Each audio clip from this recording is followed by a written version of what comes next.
Good morning, everyone. Welcome to Boston University School of Medicine. I'm Maria Ober from the Communications Office, and I'd like to thank all of you for your presence this morning, either in person or on the phone. I'd especially like to introduce and welcome the members of the Duerson family who are here with us today. Dave's former wife, Alicia, and Alicia and Dave's children, Chase, Treg, Brock, and Taylor. This morning, we are going to hear brief statements from the directors of the Center for the Study of Traumatic Encephalopathy, as well as from Dave Duerson on behalf of the family. And then we will have some time for your questions. Callers, if you would like to ask a question, please hit *1 in order to do so. And for the folks in the audience, please raise your hand so that a staff member may approach you with a microphone so that your question can be heard not only from the panel, but on the call as well. At the conclusion of today's event, press kits will be available to both people in the audience as well as online. Now, to get things started, I'd like to introduce Chris Nowinski.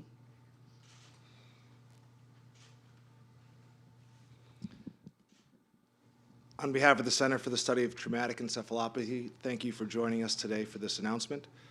The CSTE is a collaboration between Boston University School of Medicine, the Sports Legacy Institute, and the Bedford Veterans Administration Medical Center. Today, the CSTE will release the findings of the post-mortem examination of former professional football player Dave Duerson's brain. Mr. Duerson's brain was examined by Dr. Ann McKee for any abnormality, and specifically for the presence of chronic traumatic encephalopathy, or CTE. Mr. Duerson committed suicide on February 17, 2011. He left a note and text message asking for his brain to be studied, reading, "Please see that my brain is given to the NFL's brain bank." He had expressed concerns about his mental health, and he shot himself in the chest, presumably to preserve his brain for study. The VA CSTE Brain Bank is an independent academic facility. Due to NFL support, the VA CST is the NFL's de facto brain bank at this time. The NFL support has come in the form of a $1 million unrestricted gift in April 2010. The NFL encourages active and retired players to participate in the brain research and donation registry at the CSTE, and the NFL has actually facilitated multiple post-mortem brain donations of former and active players. The Duerson family chose to honor Mr. Duerson's wishes and donated his brain to the CSTE. And the NFL Players Association was instrumental in facilitating the donation. And now I would like to turn things over to my colleague, Dr. Robert Cantu.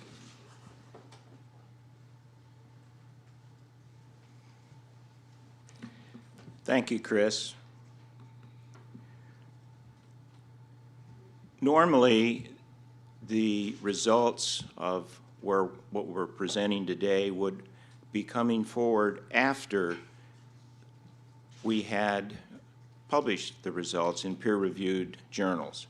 But we always at the center respect the wishes of the family, and so we are here today because the Duerson family wished to bring public the results of Dave Duerson's brain studies by Dr. Ann McKee in the center. CTE can only be diagnosed with certainty after death, and there is no treatment for CTE. Because of that, the current goals of the CSTE research is to develop methods to detect and diagnose chronic traumatic encephalopathy during life, and to establish effective treatments and hopefully one day a cure. The VA CSTE Brain Bank now has in excess of 70 brains of former athletes and military veterans, and is the world's largest CTE brain bank. Of the former NFL players that have been studied, 13 of 14 have had findings of CTE. CTE is a progressive neurodegenerative disease similar to Alzheimer's, but very distinctly unique from it.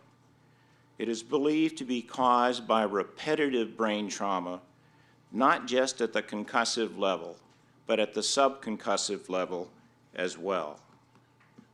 It was first described in the world's literature by Dr. Harrison Martland over 80 years ago in a 1928 article, and it originally was called punch drunk because it was being described in boxers. It later took on the name dementia pugilistica, and since the 60s and especially 70s, it has been known as chronic traumatic encephalopathy, with multiple case reports in the world's clinical and neuropathological literature. The symptoms of CTE are in several different domains. There are emotional elements, with lack of impulse control being primary. In the mood area, depression is frequently seen, and perhaps the hallmark findings are in the cognitive area, where initially there is short-term memory failure and executive function difficulties, so that planning, organizational, and multitasking and judgment is impaired, progressive over a period of time to frank dementia. At this point, I'd like to turn the podium over to Dr. Bob Stern.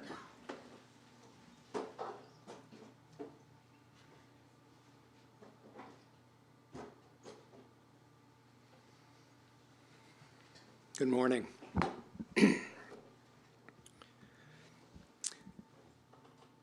Dave Duerson, as you all know, had a distinguished career both in college and post-college in the NFL. I'm not going to go into that. What I'd like to do is to talk about his life post-NFL. He had a very successful business in the food supply industry, including his own company, Duerson Foods. However, since 2007, he had been suffering from some work and financial difficulties. Throughout many years, he's been a leading member of the NFL Players Association and sat on the NFLPA benefit board. Overall, his health was excellent. He had no history of depression, no other psychiatric problems, and no history of substance abuse. Mr. Duerson began playing football at the age of 8, with 24 total seasons throughout his life, and played the position of safety in both college and in the pros. He had a minimum of 10 known concussions during his 11-year NFL career, according to his family. Several of these concussions had a loss of consciousness associated with them. He was never admitted to a hospital for any of these brain traumas. Prior to his NFL career, we don't know what his history of concussions are at this point. There was no known brain trauma since retiring from football or non-football activities through the years. Mr. Duerson's clinical history involved a variety of symptoms that are entirely consistent with what Dr. Cantu just described and what our findings through the last 2 or 3 years have been, and in the world's literature. He had long-standing complaints of headaches over the many years since his NFL career and onward. And most important, over the 5-year period or so prior to his death, he had worsening short-term memory difficulties, difficulties with language, and complained of some vision problems. And during that time period, he had a growing problem with impulse control. He had a short fuse, he was hot-tempered, and showed abuse. When it comes to suicide and chronic traumatic encephalopathy, it is possible that in some individuals, the combination of CTE-related symptoms of poor impulse control, depression, and cognitive impairment may indeed lead to suicide. However, we can never really clearly point to a cause and effect relationship in any one case. It's really important for people to understand that it does not help our research or the mission of the CSTE for individuals to take their own lives because they fear they have this disease. There is reason for hope. The research currently underway and in the future will lead to successful treatment of the disease. There's also places to go, anytime, anywhere.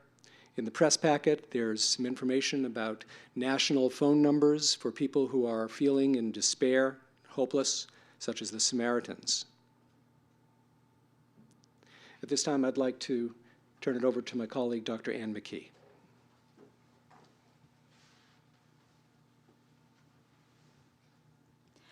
Thank you. I'd like to present the results of the neuropathological evaluation on Mr. Duerson.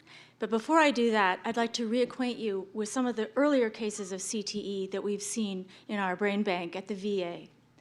I want to show you the brain of John Grimsley. He was a 9-year NFL veteran.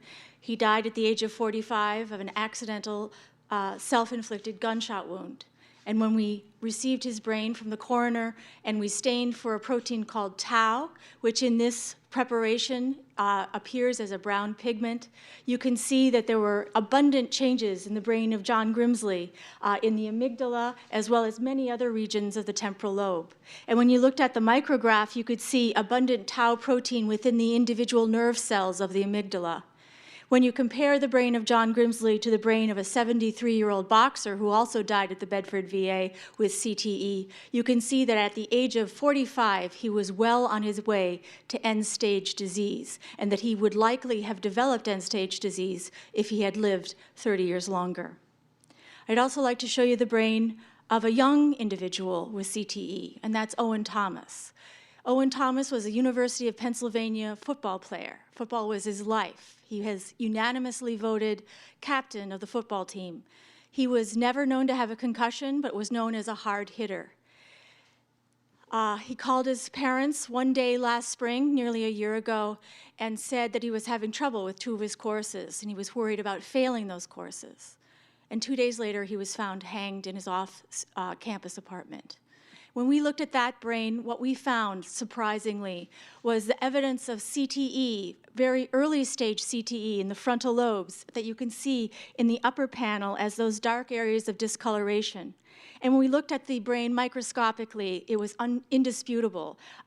Very large amounts of tau protein containing nerve cells, primarily centered around small blood vessels, and primarily found at what we call the depths of the cortical sulcus.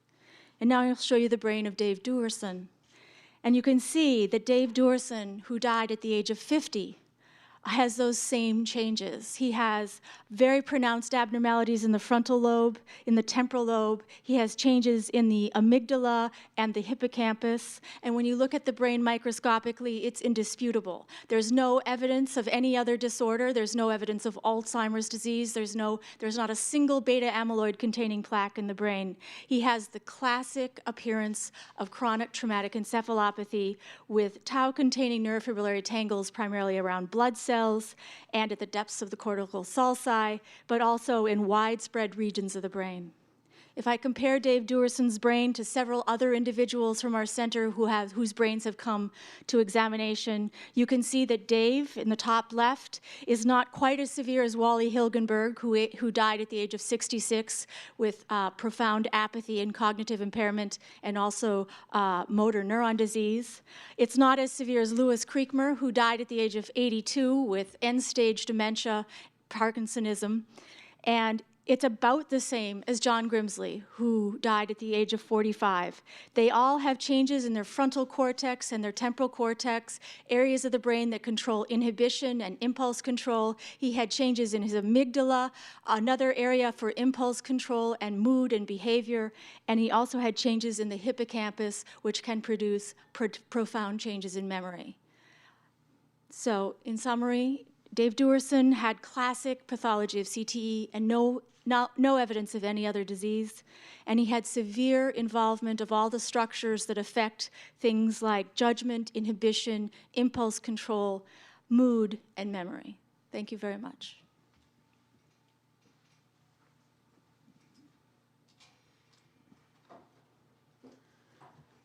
And now we're going to be hearing from the Duerson family, Treg Duerson, and members of the family.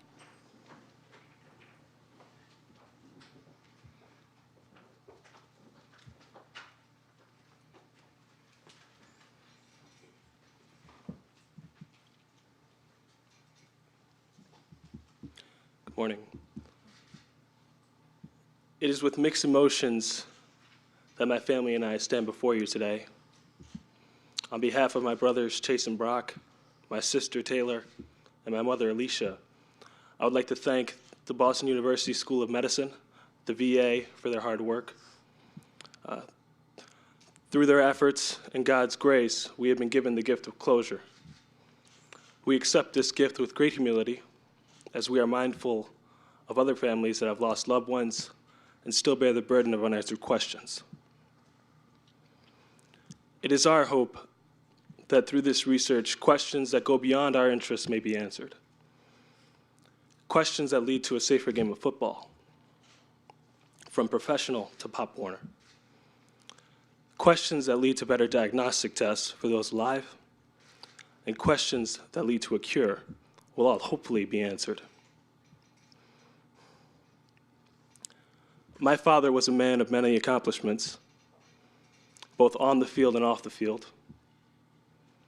With these accomplishments came many battles. But despite the highs and lows of life, he was a man that had strong courage and a man that had compassion for others. It is my greatest hope that his death will not be in vain, and that through this research, his legacy will live on, and that others will not have to suffer in the same manner. I would like to urge the greater football community and all those interested to please financially support the research of CTE.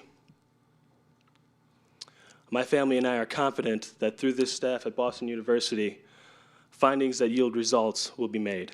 Thank you.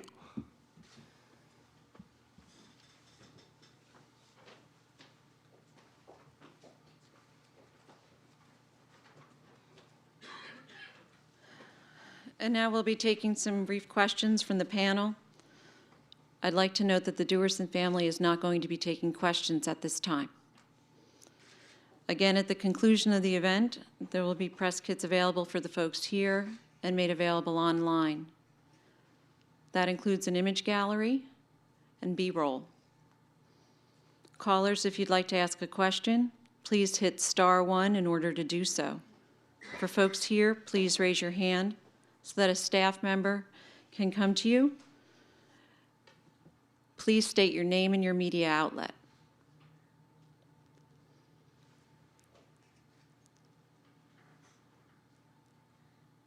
Go ahead, sir.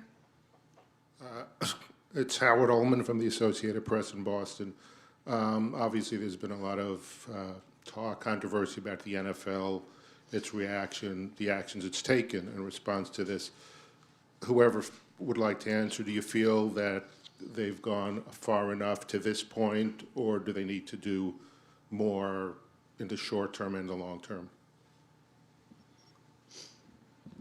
I think the NFL has taken marvelous steps forward, especially since 2010, January of 2010. That includes educational programs in many ways. It includes supporting with the unrestricted gift that was mentioned, the funds through which the research could be done to study Dave Duerson's brain, as well as a number of others. But I do think we are with so much more to be learned and so much more to be understood, that we are just beginning to climb that mountain that will lead to effective treatments, effective recognition of CTE in living people, and one day cures. And now we'll take a question from a caller. Irvin Muchnick is on the line. Please state your media outlet. Yes, Irv Muchnick, Beyond Cron, San Francisco. As noted, Mr. Duerson was a trustee on the NFL Player Care Committee that reviewed disability claims of retired players. A league spokesman told me that a total of 11 claims to the Mackey 88 plan for dementia-related acute care expenses have been rejected, and there are some additional number of general plan claims for line of duty and disability benefits that have been rejected, many of those involving brain injuries, a subject that certainly weighed heavily on Mr. Duerson. So my question is, in light of this new information, confirming that he was himself of diminished mental capacity when he participated in these NFL player care deliberation. Does anyone on the panel agree that there is a moral, if not also a legal obligation to reopen the files of these rejected claims? Thank you. Dr. Stern. First of all, we can't talk about Mr. Duerson's diminished capacity. That's something that would have had to have been determined during life. Second of all, we can't comment on individual cases and how they were determined for cases that we've never looked at the details. The NFL Players Association is focusing more and more effort and attention to this important topic. But when it comes to individual decision-making, that's really beyond our capability as scientists.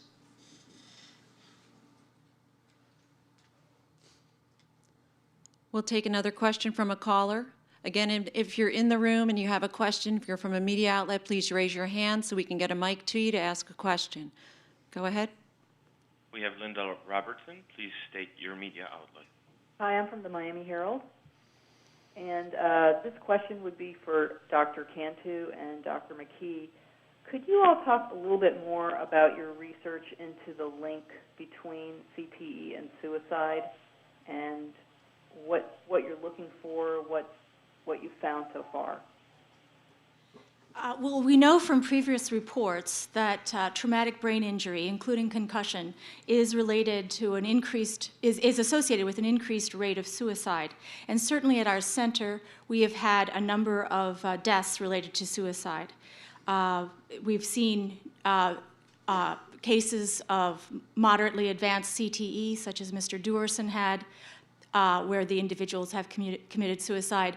And we've also seen suicide among young athletes that had recently experienced concussion.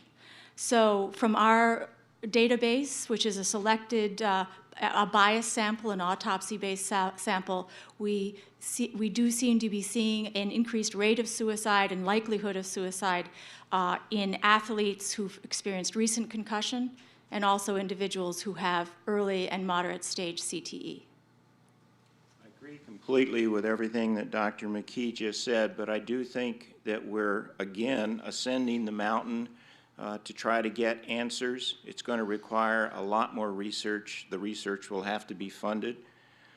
And with regard to the suicides, it is a little bit a question of the chicken and the egg. There's no question that the area of the brain that's involved are areas that lead to mood changes, cognitive issues, and so on, has been outlined by Dr. Stern and Dr. McKee. But it's also true that those impairments lead to reverses in life's fortunes that kind of spin the wheel around even worse and make things worse. And just how much, it's all related to CTE because that's the underlying genesis. But how much is the final act related to CTE alone versus what it causes in the way of life reversals, I think is still a bit to be understood, and leads us to believe that if we have these suicide prevention modalities that Dr. Stern talked about better utilized, that we can save lives. Any other questions in the room? Okay, caller, go ahead. We have Regine Schlesinger. Please state your media outlet. I'm with WBBM Radio in Chicago, CBS Radio in Chicago. If you could please identify who is speaking, since on the phone we don't know. My question is for parents of young children getting into athletics, sports, do you have any advice for them? I mean, obviously this is going to be a cause of concern. This is Chris Nowinski. Through our partner, the Sports Legacy Institute, we try to turn these research findings into prevention and policy and protection for youth sports.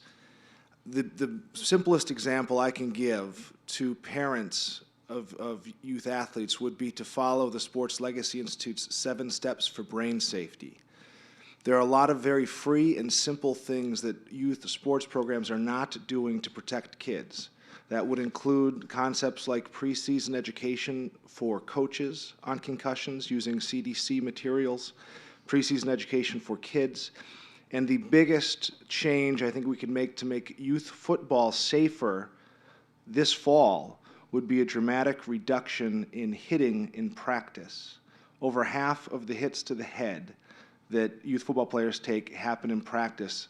That's a controlled environment where coaches, we need coaches to be smarter about what drills they choose and how much exposure children receive with brain trauma. The best example I could give of a place we are doing that is with pitch counts in youth baseball. It's amazing to me that we have pitch counts in youth baseball to protect children's elbow ligaments, but we do not count how often we hit them in the head to protect their brains. If I could add, this is Bob Stern. As Dr. Cantu stated earlier, CTE is believed to be caused not just by repeated concussions, but also those subconcussive hits, the hits to the head that don't have immediate symptoms. And that's really going to turn into one of the most important things we can look at. The concussion story is really the tip of the iceberg. There have been great inroads over the last 2 years when it comes to concussion awareness and changes in the way concussions are handled on and off the field. But the next very important thing we have to address is the reduction of exposure to those subconcussive hits that Chris was just mentioning. We'll take another question from a caller. We have John Travis. Please state your media outlet. John Travis, Science Magazine. I was wondering if the researchers could talk about their next steps in research, particularly what new techniques might be brought to bear on some of the questions in terms of diagnostics. This is Bob Stern. That must be one of our greatest areas of focus now, is the ability to detect and diagnose CTE during life, as opposed to having to wait for people to pass and study their brains. By being able to develop methods of diagnosing the disease during life, we'll be able to then conduct appropriate research with clinical trials to assess the impact of potential treatments and interventions for the disease. Currently, we're conducting some preliminary research with some colleagues at Brigham and Women's Hospital in Boston, where we're looking at neuroimaging techniques using state-of-the-art methods with magnetic resonance imaging and magnetic resonance spectroscopy, where we are starting to show some ability for those methods to detect differences between individuals with a great deal of exposure to repetitive brain trauma and who are symptomatic versus controls. We're also now going to be looking at former NFL players and doing additional neuroimaging, as well as measuring various proteins and neurotransmitters in their spinal fluid, along with extensive clinical examinations. So for us, that is a critical goal right now, to be able to develop ways to diagnose the disease in life, and so importantly, to develop treatments that will be effective. Any other questions in the room? That concludes the event. Thank you so much for coming. Press kits will be available online and at the door on your way out. Thank you.